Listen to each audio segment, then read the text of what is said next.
Truck के साथ वाला कंटेनर अब बंदरगाह पहुंचा और जहाज पर लाद दिया गया। माहौल थोड़ा सुरक्षित लगा तो एनी ने जल्दी से अपना मोबाइल निकाला और बिछड़े हुए पति को कॉल किया। जैसे ही पति की आवाज सुनाई दी, उसकी सांसें थोड़ी सामान्य हुई, लेकिन मोबाइल की बैटरी कम थी। दोनों को जल्द कॉल काटनी पड़ी। तभी उसकी नजर एक बैग पर पड़ी। उसमें था एक इलेक्ट्रिक आरी, थोड़ा बचा खुचा पानी, एक पुराना कीपैड वाला फोन और एक खिलौने जैसा लाइट स्टिक। थकी हुई एनी ने अपनी जैकेट ओढ़कर आंखें बंद कर ली, पर अचानक कंटेनर में जोर का झटका लगा। उसकी नींद टूट गई। बाहर देखा तो तूफानी बारिश और समंदर की लहरें जहाज को डोलाने लगी थी। एनी ने जान बचाने के लिए शोर मचाना शुरू किया, पर किसी को उसकी आवाज सुनाई नहीं दी। थोड़ी देर बाद कंटेनर में पानी भरने लगा। गनीमत थी कि पेट में पल रहा बच्चा ठीक था। बाहर देखा तो चारों ओर सिर्फ समंदर, ना कोई किनारा, ना कोई जहाज।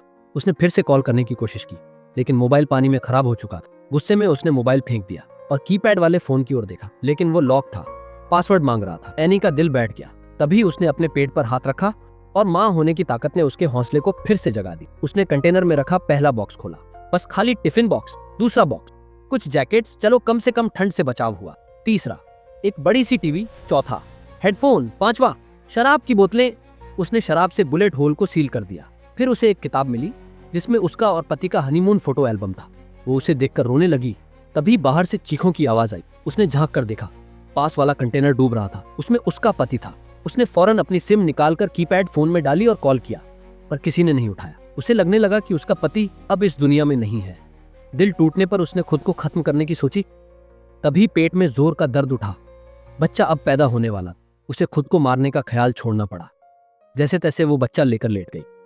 तभी तेज आवाज आई और ऊपर रखा बॉक्स गिर गया। फिर से समंदर का पानी भरने लगा। अब वो पूरा कंटेनर पानी से आधा भर चुका था। उसने एक एक करके बाकी सारे बक्से एक और सरकाए ताकि कंटेनर बैलेंस बना रहे। उसने टीवी वाले बॉक्स से एक पाइप निकाली और उसे बुलेट होल से बाहर किया। फिर टिफिन के डब्बों से पानी निकालने लगी। 5 घंटे की मेहनत के बाद ज्यादातर पानी निकाल चुकी थी। तभी उसने सबसे ऊंचाई पर एक लाइन खींची और लिखा, अभी तक का सबसे ऊंचा जल स्तर। फिर उसने 110 पर कॉल की। कोई नेटवर्क नहीं। अब सिर्फ पुरानी यादें थीं, कुछ बासी ब्रेड, एक जंग लगा टीन और 2 बोतल पीने का पानी। तभी कीपैड फोन बजा। पति का कॉल। दोनों ने कुछ पल बात की और कनेक्शन बनाए रखने के लिए कॉल काट दी। लेकिन तुरंत उसके पेट में दर्द उठा। बच्चा अब आने ही वाला था। बारिश भरी रात में दर्द से तड़पती हुई अकेली एनी ने बच्चे को जन्म दिया। सुबह होते होते बच्चा तो सुरक्षित था, लेकिन एनी खुद बेहद कमजोर हो चुकी थी। दूध नहीं बन रहा था। बच्चे की भूख शांत करने के लिए एनी ने सारी ब्रेड खा ली ताकि कुछ दूध बन सके। बच्चा शांत हुआ और वो थककर सो गई। अगले दिन एनी ने इलेक्ट्रिक आरी से कंटेनर की छत काटनी शुरू की। बस थोड़ी सी जगह रह गई थी कि आरी की बैटरी खत्म हो गई। वो बुरी तरह टूट गई। गुस्से में आरी फेंक दी। फिर से उसने स्मार्टफोन निकाला, कीपैड फोन से सिम निकालकर उसमें डाली, पर मोबाइल लॉक था। रोते रोते उसने कंटेनर की चीजें इधर उधर फेंकनी शुरू कर दी। तभी एक ब्लेड जैसी चीज नजर आई।